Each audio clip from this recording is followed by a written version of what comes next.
As a result of the pandemic, moviegoers have been pivoting to the virtual confines of screening in place on monitors, laptops, or even smartphones. Joining the effort to meet them where they are is this year's edition of the Roxbury International Film Festival. To tell us about the lineup and the framework is the festival's director, Lisa Simmons. Thank you very much for being with us, Lisa. It is so great to be back with you all again this year. We didn't know if it was going to happen, touch and go, but we made this decision to go virtual, and we're actually really excited about it. Well, you probably had to make that decision at a time when movie theaters were pretty much shut down. So what got you to the point of figuring that this could work?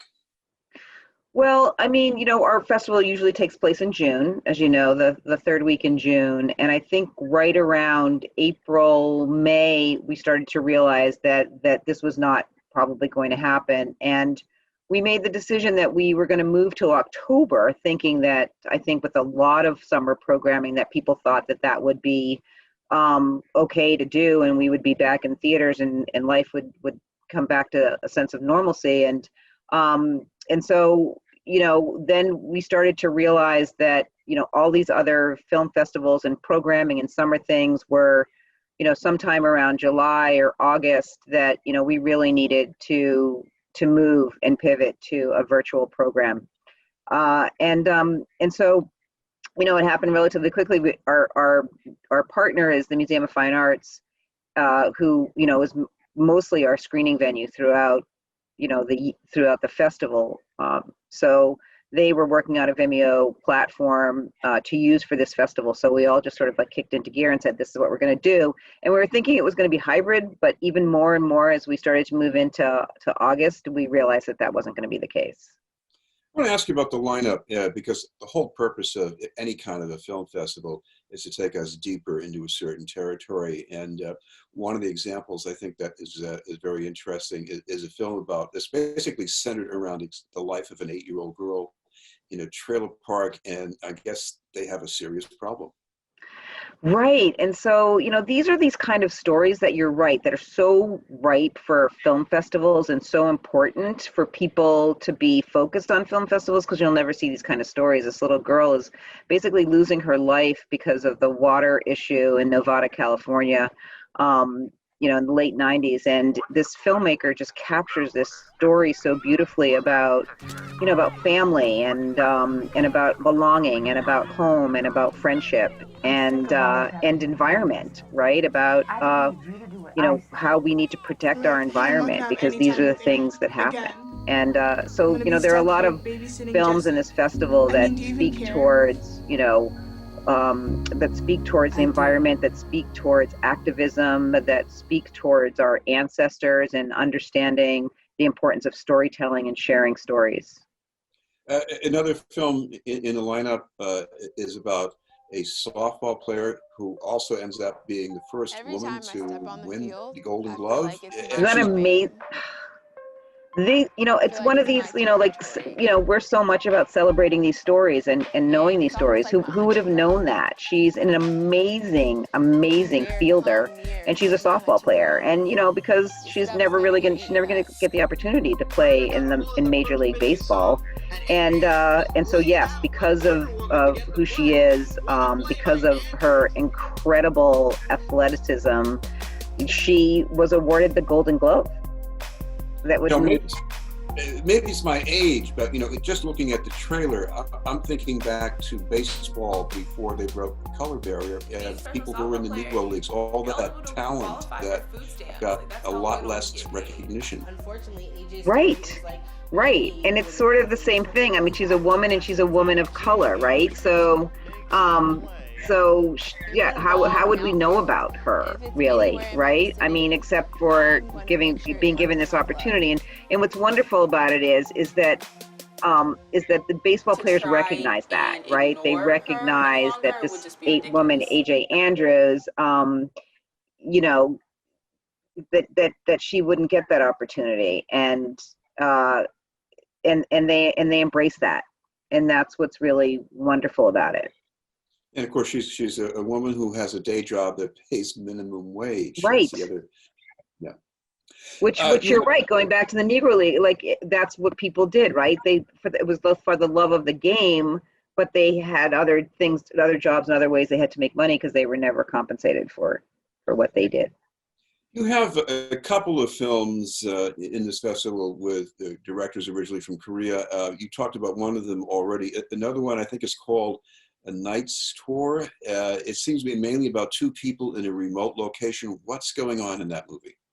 So so we partner a lot, as you probably know, with other film festivals, and we actually pulled this film from the Boston Sci-Fi Film Festival, and it's sort of like this like dystopian kind of. I mean, it's another sort of thing where you're like, how am I going to like live in this world? I'm just going to live off the grid. I'm going to, you know, and then someone comes along and sort of disrupts your life. And are they a friend or are they a foe, right? And it's just beautifully shot, and the story is beautifully told in this very sort of slow-moving rollout of this story between these two people, right? And it's sort of like this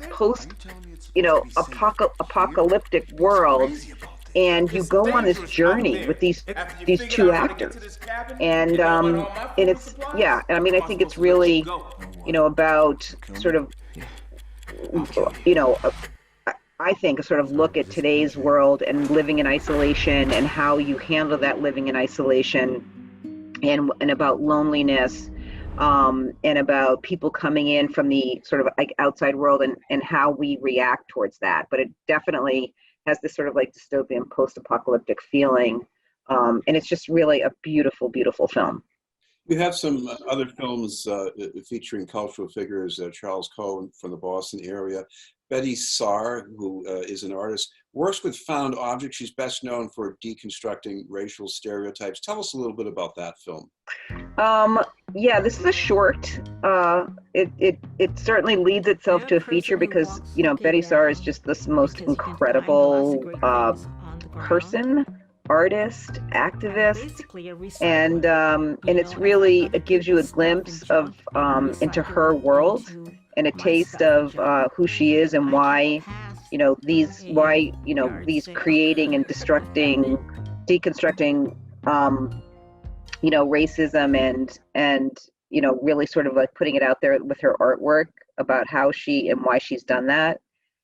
So that's one of our opening night films. So that's opening with the Harry Belafonte film, The Sit-In, and the Charles Coe film. So all of those films are our opening night films.